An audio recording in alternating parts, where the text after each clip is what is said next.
Hi friends, welcome to my channel DevTrades.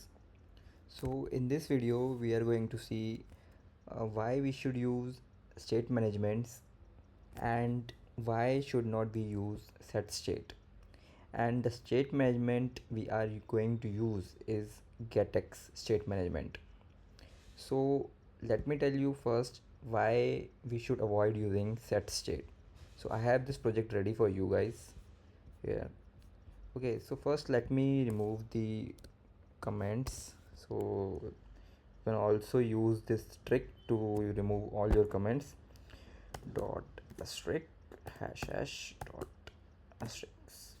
So basically what it is doing, before the comments and after the comment, it is removing all of your words and anything. Okay, so let us remove it first. Cool. Let us format it. So yeah, it's formatted.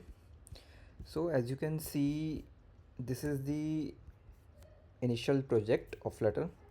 It is using the set state. So let me run it first.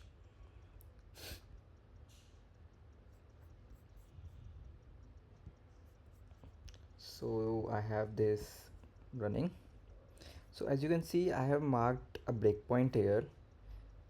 Okay, so as you can see, this is using set state, and the moment we tapped on the increment function, right, as you can see, the scaffold, it the entire scaffold reruns, which is not good for our app performance.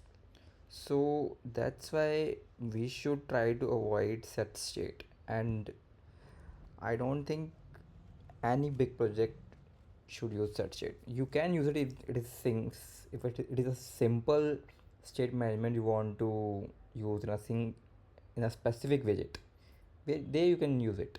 But for larger projects and for larger screens we should not use set state, because it will rebuild our entire UI. Okay, so the state management we are going to use is GetX state management. So first we will learn how to install the state management, GetX state management. So let us first go to our package. This is our package. Go to the installing. We add it. Okay, we go to our terminal. We just need to add it, and that's it.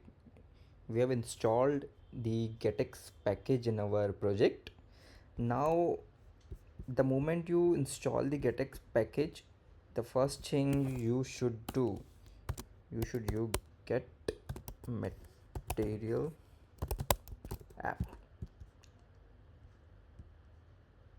Here, so this is the very first step you must do to use the GetX state management. Okay, so in the next video we are going to, like, first we are going to convert our project, our counter app, into GetX project, which uses the state management using GetX. So I will meet you in the next video and we will explore how we can do it. Okay, yeah, thanks.